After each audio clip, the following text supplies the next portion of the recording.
কালীগঞ্জ উপনির্বাচনে আপাতত 18 থেকে 20 কোম্পানি কেন্দ্রীয় বাহিনীর মোতায়েনের নির্দেশ দিয়েছে, অর্থাৎ সিদ্ধান্ত নিয়েছে নির্বাচন কমিশন।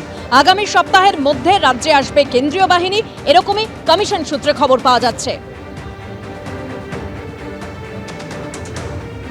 নারায়ণগড়ের পর এবার আসানসোল ফেল বেহাল রাস্তার শিকার, আর সেই বেহাল রাস্তার জন্যই এক সাইকেল চালকের মৃত্যু পর্যন্ত হলো আসানসোলে। রাস্তা মেরামতের জন্য গর্তে পড়ে আসানসোলে সাইকেল চালকের মৃত্যু।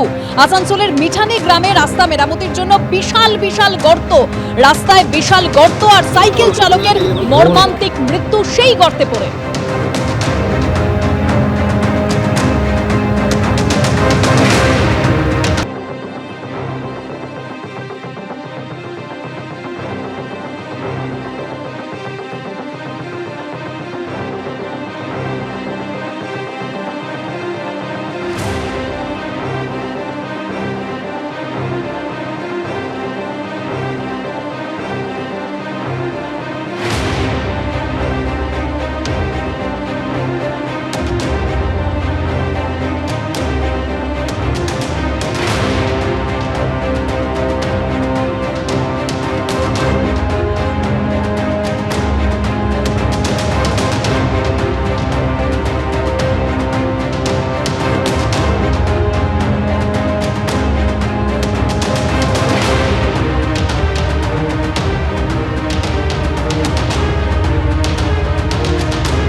দেশের করোনা গ্রাফ ঊর্ধ্বমুখী।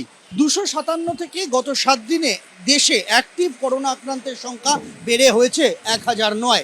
করোনা আক্রান্তরা হাসপাতালে চিকিৎসাধীন হচ্ছেন এমন খবর আমাদের রাজ্যের বিভিন্ন সরকারি মেডিকেল কলেজ হাসপাতাল, বেসরকারি হাসপাতাল, নার্সিংহোম থেকেও পাওয়া যাচ্ছে। কলকাতা মেডিকেল কলেজ হাসপাতালে 9 মাসের এক সদ্যজাত এবং 55 বছর বয়সী এক মহিলা করোনা আক্রান্ত হয়ে চিকিৎসাধীন। 22শে মে ওই 9 মাসের সদ্যজাতকে ভর্তি করা হয়েছিল কলকাতা মেডিকেল কলেজ হাসপাতালে পেডিয়াট্রিক ইন্টেন্সিভ কেয়ার ইউনিটে। তার কারণ ওই সদ্যজাতের শ্বাসকষ্টজনিত সমস্যা ছিল। এর পাশাপাশি 55 বছর বয়সী ওই মহিলা তিনিও শ্বাসকষ্টজনিত সমস্যা, জ্বর, কাশি নিয়ে হাসপাতালে আসেন বলে চিকিৎসকেরা জানাচ্ছেন। তারও কোভিড RT-PCR করা হয় এবং সেই রিপোর্ট পজিটিভ আসায় তাকেও আইসোলেট করে রাখা হয়েছে হাসপাতালের একটি ওয়ার্ডে। হাসপাতাল কর্তৃপক্ষের বক্তব্য যে দুজনের শারীরিক অবস্থায় এই মুহূর্তে স্থিতিশীল রয়েছে। তারা হাসপাতালে কোভিড আক্রান্তের সংখ্যা বাড়তে শুরু করলে কি কি ব্যবস্থা নিতে হবে তার একটা প্রস্তুতি রেখে দিয়েছেন। বাকিটা স্বাস্থ্য ভবনের নির্দেশের অপেক্ষা। প্রতীক রায়ের সঙ্গে সন্দীপ সরকার, ABP আনন্দ, কলকাতা।